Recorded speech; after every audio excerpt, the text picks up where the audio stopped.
Hey there, Suzi here. Before we get into today's episode, I want to share this special message with you. Now, my co-host Michelle and I love masterminds. Not only do we belong to masterminds, but we also host a mastermind. We started it almost 8 years ago, and it is the premier mastermind for women business owners who want to grow their business with a specific focus on marketing. Now, this group is usually completely booked out, and very occasionally we open the doors and invite a handful of women in. So if you're growing your business, but you're struggling with feeling overwhelmed, or like you constantly have a split focus when it comes to your marketing, this could be exactly what you're looking for. We have an amazing time together, and the women in the group are extraordinary. They're great cheerleaders, supporters, advisors, and colleagues for you. And they're also seeing extraordinary results. We see people cracking the $1 million, $2 million, $3 million mark, launching new e-commerce sites that go from $0 to $10,000 a month in sales. They're doubling their conversion rates, they're growing memberships, they're selling courses, they're growing their personal brands, and they're getting all kinds of media exposure and speaking opportunities and so much more.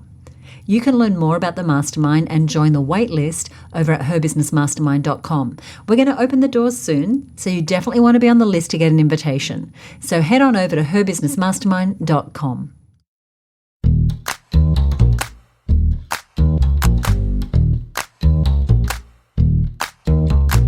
Hi, you're listening to the Content Sells Podcast, the show all about how to create content to attract, convert, and keep your ideal clients. Welcome to episode 195. I'm Suzi Dafnis, and here with me is my co-host, Michelle Falzon. Hey, Michelle, how are you? Hey there, Suzi. I am great, and it is so good to be here to talk about all things marketing momentum and marketing planning. I know. It is so great to be talking about this. Although I know some people give planning a bit of a bad rap and they're like, oh, planning. But here's what I know, and here's what we see every single day, is that the more we invest in good, efficient, strategic planning, the better results we get. And I see that in my business. I know you see it in your business, and we see it inside of our mastermind of businesses every single day. And today, however, when it comes to planning, we're specifically talking about how to plan your year so that you are building from marketing promotion to marketing promotion. We call this stacking momentum, and this is a term I first heard used by our colleague and friend Stu McLaren, who's the creator of the membership experience. Now, Stu is a master at creating his year so that he builds from one campaign to the next, from one piece of content to the next. There's always momentum from one launch to the next. So he's only doing the number of big promotions needed in any year to get the phenomenal results that he's after. And what I know is that he plans his year well in advance. He does this sort of strategic thinking at the outset. And successful strategic marketing comes from doing just that, being really deliberate about what goes on your calendar, in what order, and what doesn't make it on the schedule at all.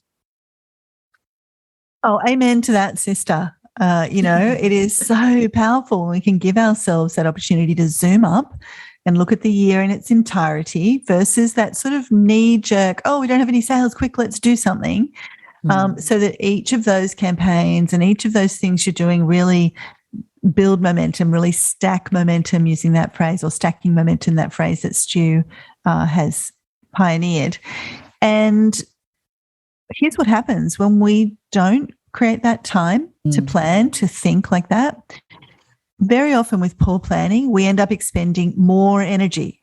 It ends up costing more in terms of dollars, in terms of the time we spend, and also really tragically in terms of the lost opportunity, because when you can stack momentum, there is so much more opportunity on the table than sort of running around haphazardly trying to do this and then running over there and doing something completely unrelated. So we end up, when we don't plan, when we don't think strategically about stacking momentum, we end up doing more work for less results, which is kind of the opposite of what we're all about here on the show. Yeah, we are big on planning, like here on the show, inside of Her Business, inside of all of our programs. There is always a level of zooming up, creating the plan, and then going into action, because every single day you can be busy as busy, chasing your tail, but unless you've got that big strategic plan in place, it can be, as Michelle said, a lot of wasted money, time, and lost opportunities. And so we are not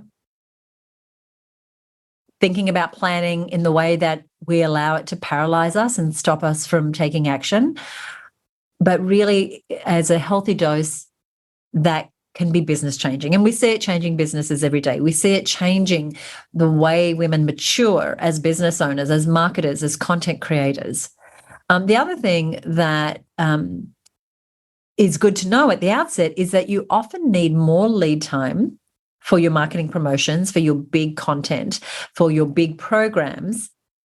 And that lead time, it only becomes evident when you actually do the planning at the outset. So we're so big on planning, in fact, that every year inside the Mastermind program, we have 4 two-day programs. But every November, we have a bonus day that is just set aside for our members to do the strategic planning for the next year, to create their annual marketing plan, to figure out how they are going to stack momentum so that they're not doing anything that's unnecessary and they can do fewer things much better, planning the following year and getting better results than the previous year.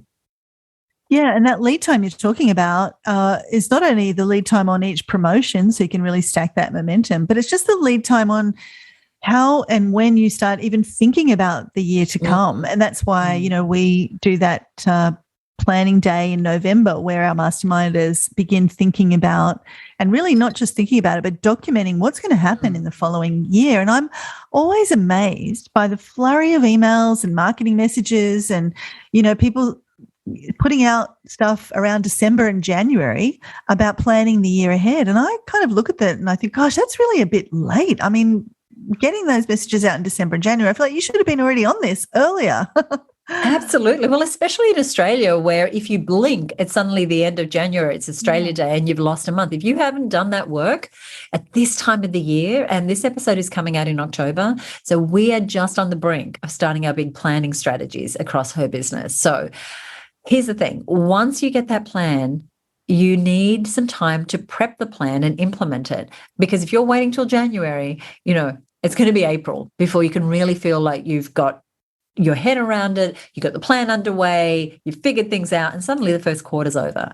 So one of the ways to get momentum in your year is to take the time early enough in the year before to focus on your annual marketing plan. And we recommend November. You're kind of getting towards the end of the year, but you've still got really 8 weeks at least before the end of the year to get your plan together, get the thoughts out of your head, really build that plan so that you are ready to hit the ground running.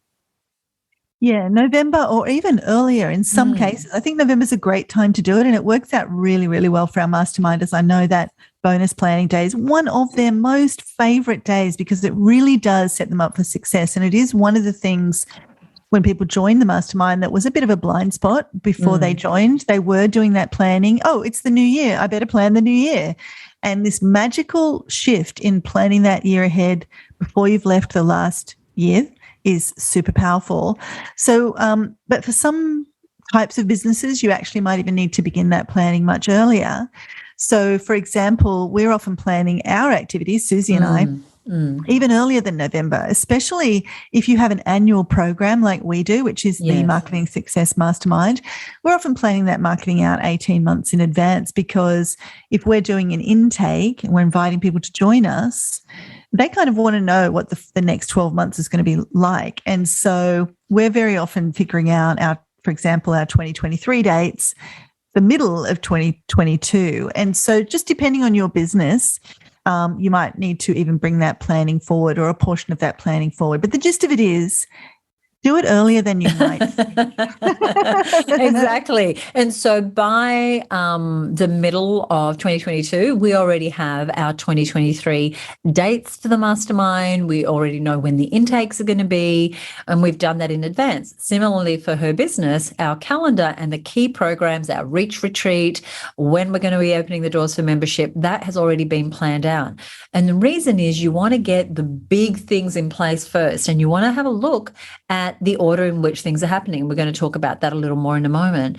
But we set the annual plan up to set the vision for the next 12 months. We have already looked at what are our key goals for the next financial year, for the next calendar year. What are our strategic objectives? Because all those high-level planning concepts that we teach inside of our programs, they then determine what projects are going to go into the quarter. We don't start with the projects because you will lose momentum because you'll just clog the year up with small thinking. We need to start on the big picture things. And so we have a 12-month plan. We meet with our team. We say, hey, here's what the next 12 months looks like.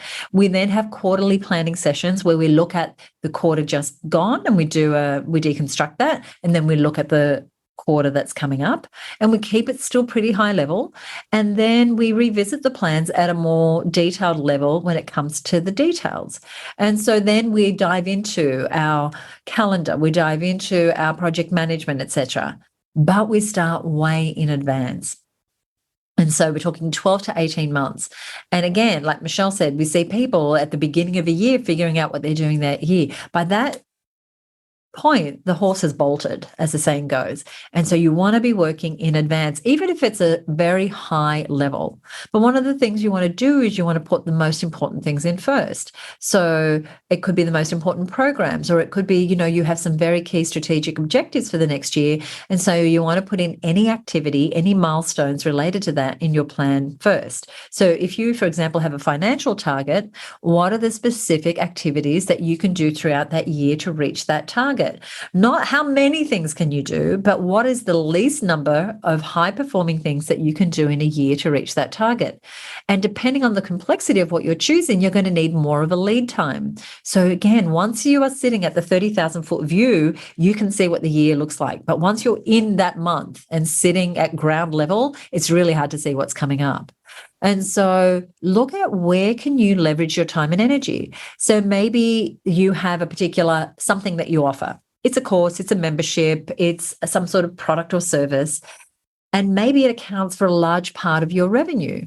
You want to make sure that that goes in first. So for her business, 3 things go in first: the Marketing Success Mastermind, which is the high-level program that Michelle and I run, our Reach Retreat, which is in Hawaii, which is in October every year, and our membership launches. They are the biggest things. So they go in first.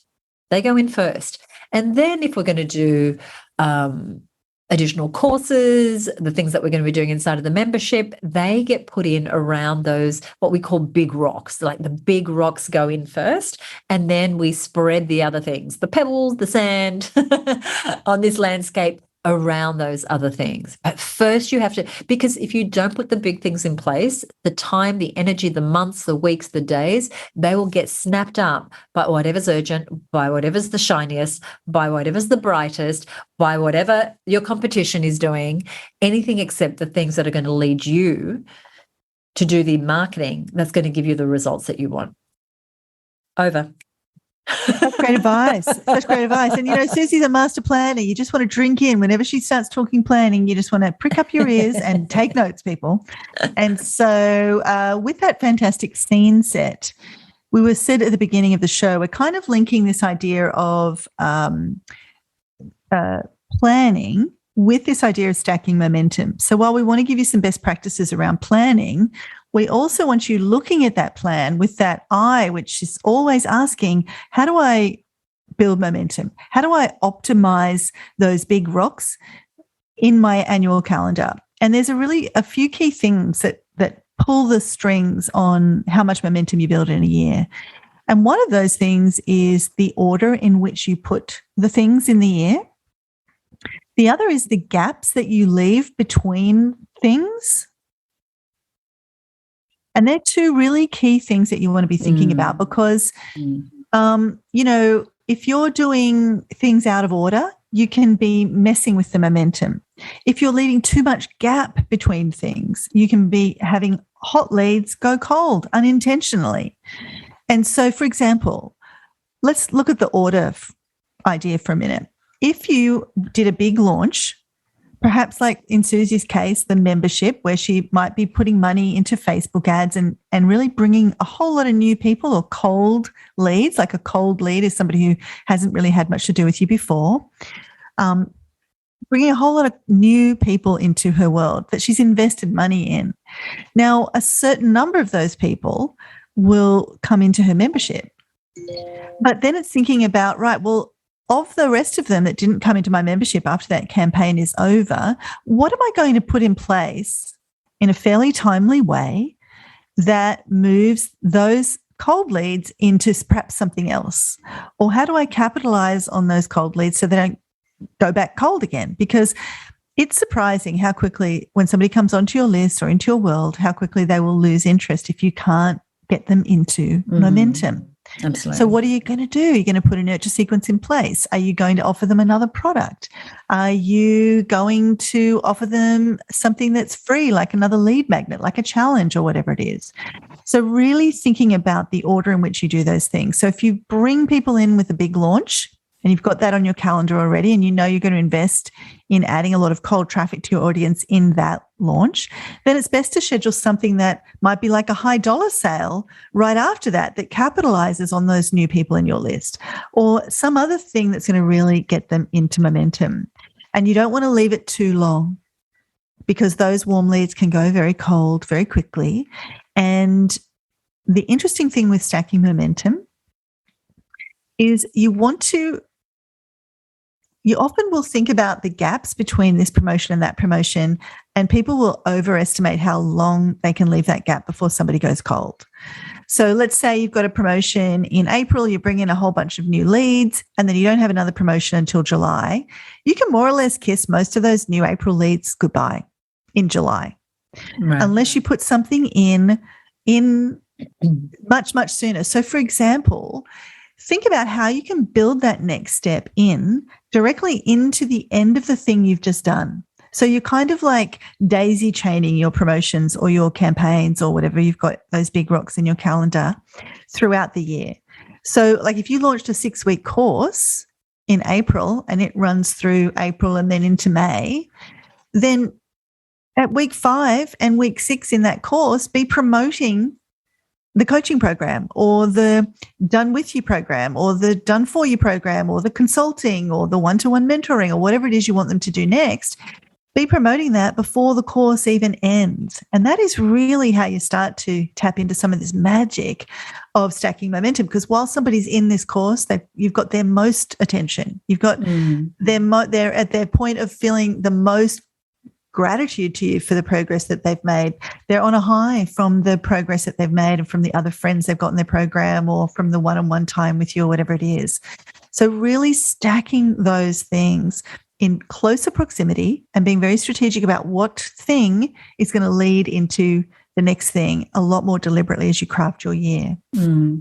I love what you're saying there. And I just want to reiterate again, because I've made this mistake before, this idea of leaving it so long, because maybe you only offer your course or your membership or that in-store promotion twice a year, but you've gathered all these leads, but then you hope by sending them your weekly newsletter that it's going to keep them warm, and it doesn't. So we need to think about how am I going to move these people to whatever the next stage is. And again, you don't want to be on the back foot when you're doing this. When you can do it from a strategic level and you're stacking that momentum, you know that, after this closes, this is what I'm going to do. It allows for more results, and it allows you to feel confident that you're not wasting money on Facebook ads, gathering new leads that then get wasted. So the order that things happen is so important. I hope you picked that up from what Michelle was saying. And so I know for us, one of our main priorities is bringing people into our network, our membership, because once people get to know, like, and trust us through the membership, then they'll often go on to do our Reach Retreat in Hawaii. They'll do our Mastermind. They'll take up our mentoring. And so because we only open up the membership a couple of times a year, we have to be very deliberate about stacking the momentum in the weeks and couple of months before we open the doors. That's when we put the most attention on that marketing. And it can start with some free content, sharing customer stories, sharing customer wins, taking people behind the scenes a little, demonstrating the value of membership. And then as we get closer to the time we're wanting that momentum to build, so now we might run a free challenge or a low-cost challenge or a webinar or something that's going to build the momentum, get people closer to wanting to take the next step before we then open the doors and we offer membership. So that might happen when we're trying to acquire new clients. But what we also know, and what I just mentioned, is that usually the people who join our Mastermind program and our Reach Retreat are people who know us. So let's talk about the Reach Retreat. It happens in October every year. So when we're at the Reach Retreat, there is so much momentum. We're posting on social. Members who are there are posting about how excited they are. People are having life-changing experiences. They're making amazing connections. They're finding new clarity. They're creating new visions. And they're sharing all that inside of our member community. So what's happening? There's already momentum. So when do we open up the doors for the next year's Reach program? Right after that Reach program ends. We offer a super early bird for people to take action now, because that's where the momentum is. If we waited till the next July, August, September to talk about the October retreat, we would have lost all that momentum that was there. And so you want to look at where those peak moments are and use them to the best advantage. It's the best advantage for you, but it's also the best advantage for those who are registering. They're excited, they're hot to trot, they now have got loads of time to save the money, to make the monthly payments, to pack their bags, to organize their whatever it is they need to do. So you don't want to let that momentum fizzle away and then have to start from scratch. That's a great example. And it's almost like you want to be looking at your year kind of with these X-ray goggles around momentum, because we can get very kind of pragmatic with our planning, like, this makes sense logistically, and this makes sense because that's when the venue's available. And we find that we end up with a very practical annual plan, but we've inadvertently blocked momentum in about 5 different places, Right. And so you want to have these goggles on, just like Suzi was saying. Oh, you know what? The most eyeballs on the Reach Retreat are going to be when this year's women are at the Reach Retreat, and we're posting on socials about what a good time everyone's having over here, and everyone's feeling the FOMO, and they're going to be like, I want to be there next year. And that is the perfect time. You see that if you had your X-ray goggles on, you'd see, oh, there's a momentum hotspot. You know, those little goggles that show you the heat? Yes, I love that. You're looking for those hot spots into each of the places in your calendar where you can build momentum, or also the cold spots where you're blocking momentum. So this isn't a 5-minute exercise. This is really digging into your planning and getting strategic. And I know that, Suzi, many times we've had all the pieces on the floor and flip charts and Post-it notes and deliberated and come at it 3 or 4 times. The fortunate thing is that, a lot of what we're doing is rinse and repeat, another philosophy that we talk a lot about here on the show. And so over the years, we've really dialed a lot of this in. But when you're first getting started, it feels like you're trying to thread 30 different needles all at the same time. And so you're looking at, when can we get the venue? How much lead time do I need for the marketing? But you're also looking at where's the momentum. And another great example is with our mastermind, the Marketing Success Mastermind. Now, when we think about, well, where is the momentum? When are we going to be promoting this? There's a few things that come into our minds. And one of the things we've found is that it makes the most sense to have some sort of big promotion for the mastermind just before one of our 2-day programs. Because those 2-day programs, we do 4 of them a year. They are like the bee's knees. They're the best. People love them. This year, our program, one of our programs was in Noosa for the first time ever.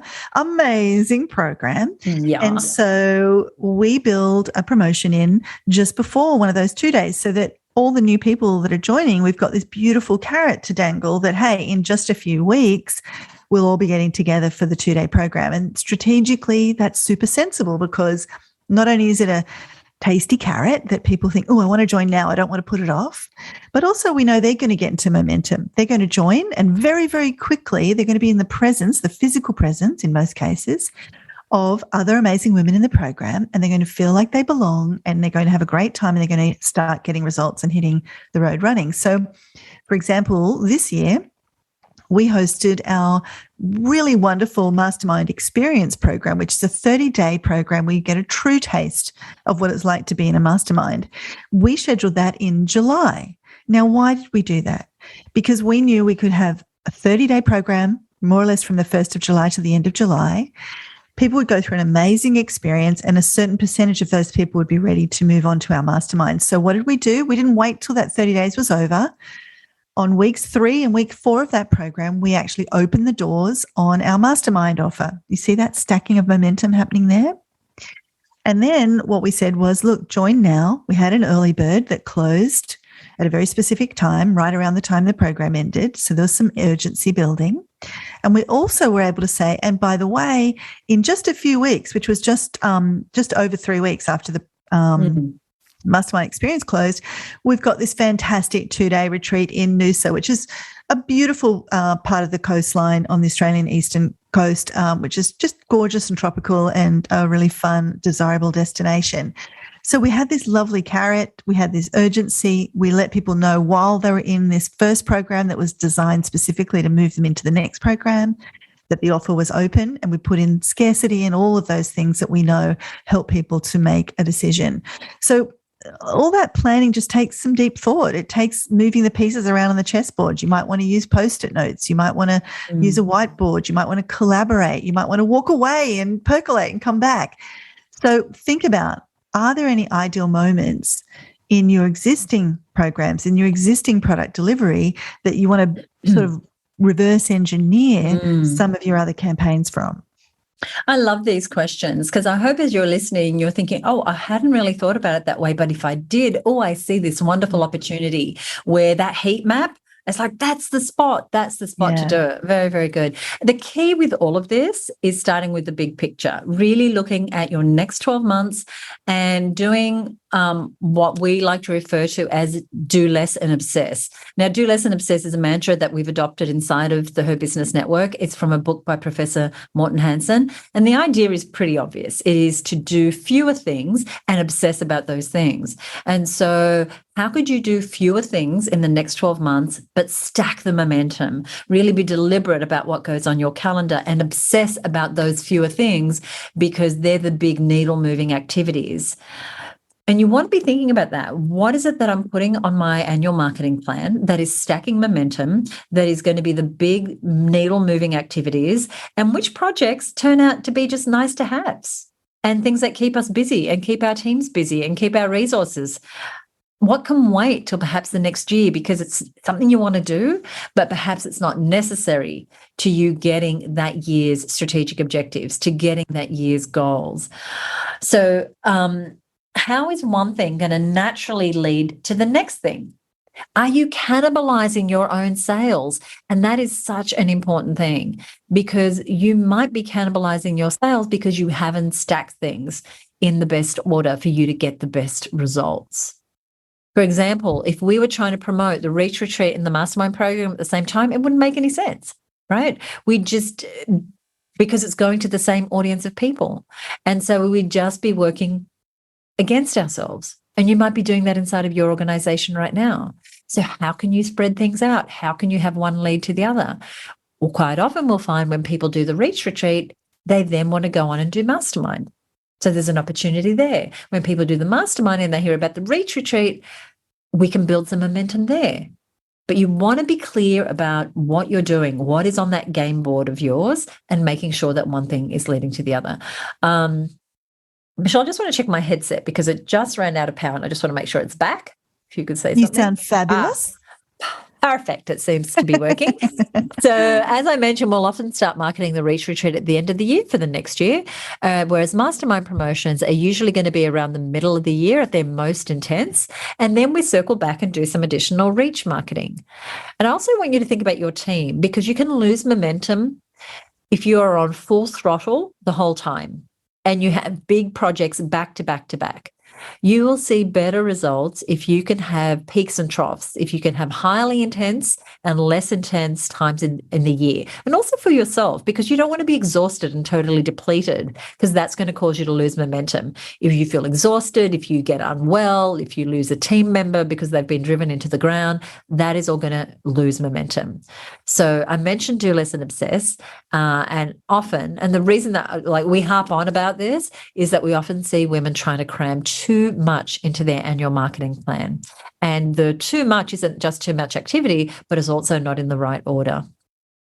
Sometimes we can do less and do much better. So I want to mention our wonderful Mastermind member, Angela Council of the Embrace program. So she helps women through menopause, and she has a wonderful program, a multi-week program called the Embrace program. And we've seen her go from having 3 to 4 people in her courses, which she was running as many times a year as she could, to 30 to 40 people per program. And she's running the program fewer times.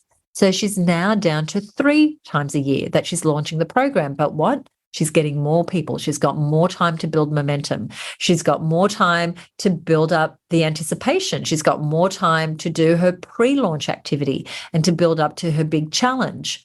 She's helped thousands of women every year through her challenge. And then that crescendos with the opening of the doors to her program. But if she was trying to stack 6 of these programs into a year, she wouldn't have enough lead time. She wouldn't have the momentum. She wouldn't be stacking momentum. She'd just be depleting her resources. And we've seen this happen again and again, that you can do less, but structure it in a way that momentum continues to build. Oh my gosh. I mean, really, this is game-changing stuff. If you can get this in your business, and I know for Angela, you know, going from 4 launches a year to 3, I mean, she's just cut her workload down by 25% and she's 10x'd the results she's getting. Instead of 3 to 4 women in a program, she's getting 30 to 40. When you start to do those kinds of things, when you cut your workload by 25%, you increase the results you're getting from that decreased workload by 10x. Like that is sort of the stuff of exponential business growth. That's business breakthrough. And it definitely was for Angela. It was a game changer for her in the way she feels about her business, the results she's getting from her business, the financial rewards she's getting. She had a goal to serve 1,000 women in 1 year. Guess what? She served 5,000 women in that same year by doing less and obsessing. So I absolutely love this. And so one big other piece that I wanted to talk about as we really blend this idea of getting ahead of your plan and having an annual marketing plan, but also really having your eyes on that stacking of momentum. We talked about the order of things and making sure you have things in the right order. And we talked about timing, not letting things go too long or not cramming them on top of each other either, right? The third thing that I wanted to mention that I personally have seen and that I know from when we shared this with our students has made a massive difference to how successful the momentum building is in your year is this concept called the problem solution dance. And, you know, when we think about planning, oftentimes we can think it's a very kind of left brain logical activity, but I also think it is like choreographing. It is like bringing together all sorts of different levels of awareness, not just logistical, but also psychological. Also, what is the story I'm telling throughout the year? And one big piece in that is understanding this problem solution dance. And I'll just give you a very quick overview. We have an entire episode on the problem solution dance, and we'll put a link to that in our show notes for today. You definitely, if you haven't listened to that episode, you absolutely want to check it out. But the idea is that when I when I download your lead magnet, it's promising to solve a certain problem. Now, you want to immediately help me solve that problem, and you want to then point out to me the new problem that I have. So if it is that, you know, how do I communicate? How do I find out what my unique message is? If that's what your lead magnet's about. If somebody downloads that lead magnet, now they know how to communicate their unique message. The new problem is, how do I find people to communicate it to? Well, I just so happen to have a free training on that, or I just so happen to have a product on that, or whatever it is. And you want to think about that problem solution all the way through your product set, but also through your year. So think about how it works inside one funnel. So like Suzi was saying, she allowed lead time for her membership. She allowed time to, you know, do the free content, sharing the customer stories, then to have the free program, the free workshop, and then to do the webinar that offered the membership. Or for you, it might be a challenge, or it might be a one-on-one consultation, or whatever those steps are. You want to think about, what am I solving with at this step in the process? What problem am I solving? And be really clear about that. So people want that step. But then also, when people have that solution, what's the new problem they're going to have? Anticipate that problem and be ready with the next thing. And that is how people stay in momentum with you. That's why they'll want to buy the next thing while they're still finishing the first thing. So think about it in terms of an individual funnel, an individual process of buying one thing.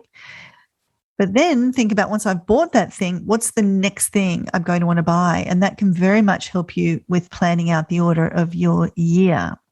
So for example, if you do your beginner's product early in the year, it makes sense to do it early in the year, right? Because you get You do your launch, you get all of the people buying your beginner's product. Well, guess what? They're going to be perfect now for your intermediate or advanced level product that you've got scheduled for that's the next thing you're going to offer. So really that's how we can stack momentum, by thinking about how those problem solution move throughout the year. And it starts with getting clarity on what your products are, what problems they solve, and how they fit together. And very often we find the problem solution dance hasn't been thought about with people's product set. They've got like a product over here that does X and a product over here that does Y, but they don't work together.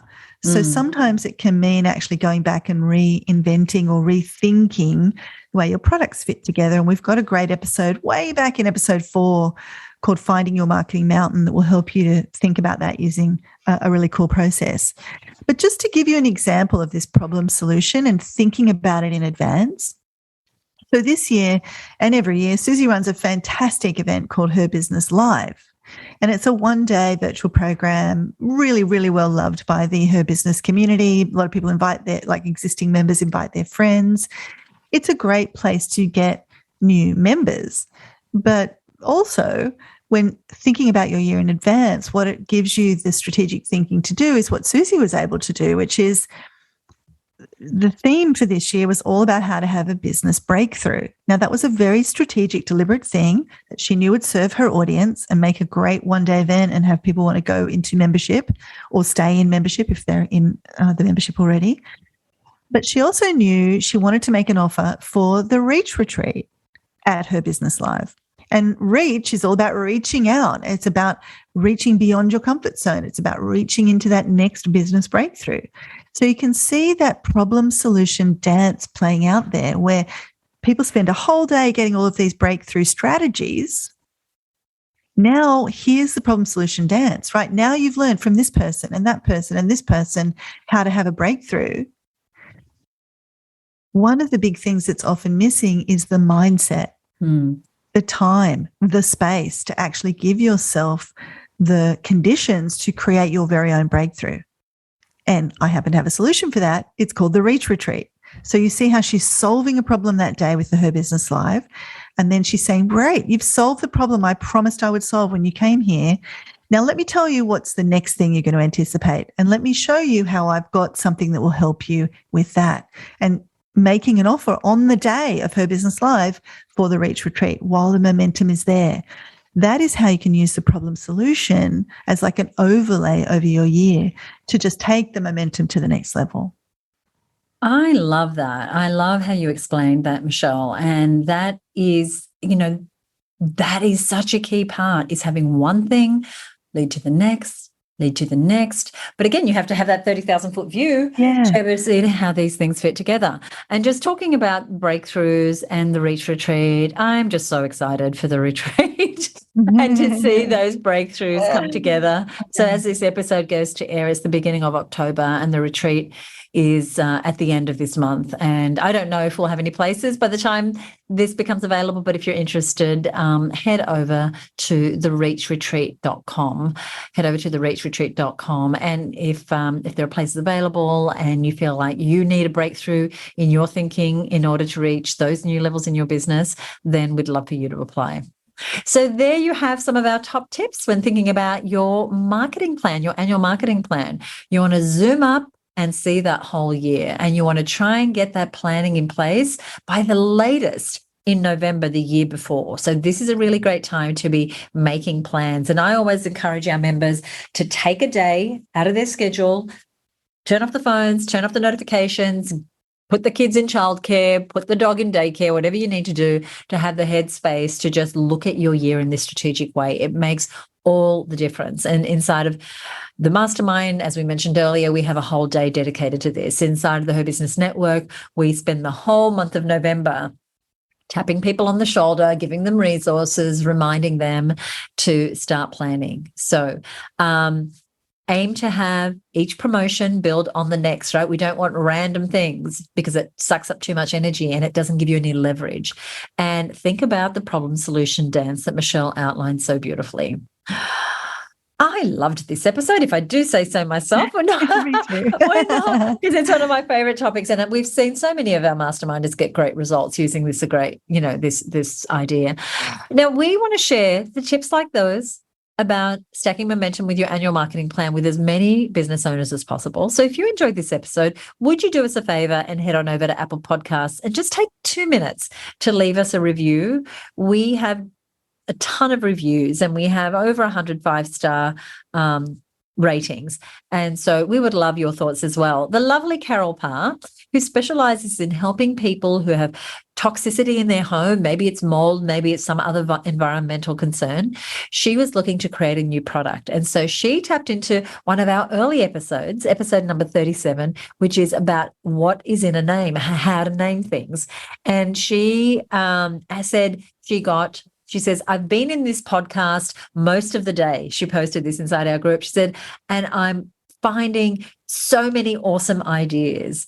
And so then she added some other resources that the episode inspired. Right. And so she's now going to have a better named product or service. And it's so important. And we've talked about that, as I said, in episode 37, that what you name your products and services can make a big difference and help you stand out from the competition. So we'll also put a link to that post. But Carol, thank you so much for the shout out. You're out there listening. We don't know you're there. We'd love to know, where are you listening? Which episode are you listening to? And if you would, leave something on Apple Podcasts. Now, we mentioned a few of our fabulous episodes right here on the show today, and we want to make it easy for you to find those and have a listen, especially if you're new to the show and you're only just catching up. We're up to episode 195, and they're all juicy, juicy episodes. But anything we've mentioned today here on the show, you're going to find over at herbusiness.com/stacking momentum. That's herbusiness.com/stacking momentum, all one word. We've got another episode coming up in 2 weeks' time. Michelle, tell us a little bit about what's coming up. Suzi, before this show, when we were, reflecting on the next episode, we both kind of said, oh, this one's possibly going to become a classic. There are a few episodes in the entire podcast sort of archive that we have that have really become classics, that are always being re-listened to, that, her business members and masterminders are referring to each other, that we know are kind of the golden ones that really make a difference. And we've got a sneaking suspicion this next one might start to fall into that category. And it's all about what we call campaign thinking. And it came from an observation that we see many times when people are marketing, that it is very much knee-jerk, ad hoc. I think I'll create a lead magnet, and not really thinking about, why are you creating that lead magnet? What's going to happen next? What does it fit into? Where does it fit into your annual marketing plan? How is it helping you to stack momentum? All the things we've been talking about today. And there can be many campaigns hiding in plain sight. And so we're going to show you how to find the campaigns hiding in plain sight, how to be more deliberately focused on campaign thinking, and how that can actually cause you to have much, much better conversion results on the campaigns you are doing, how it might talk you into getting rid of some of the campaigns you are doing, and generally how you can do a lot of what we talked about today. Do less and obsess, make more with less effort. All of that coming up in the next episode. And the next episode is out 2 weeks from the date that this episode is published. So be sure to subscribe to the show on whatever platform you're listening to if you want to make sure that you get that and all our fabulous future episodes, plus, of course, the archive of 195 amazing episodes today. Michelle, anything you want to say before we go? If you're listening to this episode as it's gone to air and it's October, get yourself to the Reach Retreat, thereachretreat.com. It is going to be awesome. We cannot wait. We're all set for Hawaii. It is a breakthrough event like none other. And I've been to lots of events and participated in lots of things. This is a truly incredible program. So we'd love to see you there, and get yourself planning. It's time. Michelle, thank you so much. Thank you for listening. We'll see you next time right here on the Content Sells Podcast. Bye for now.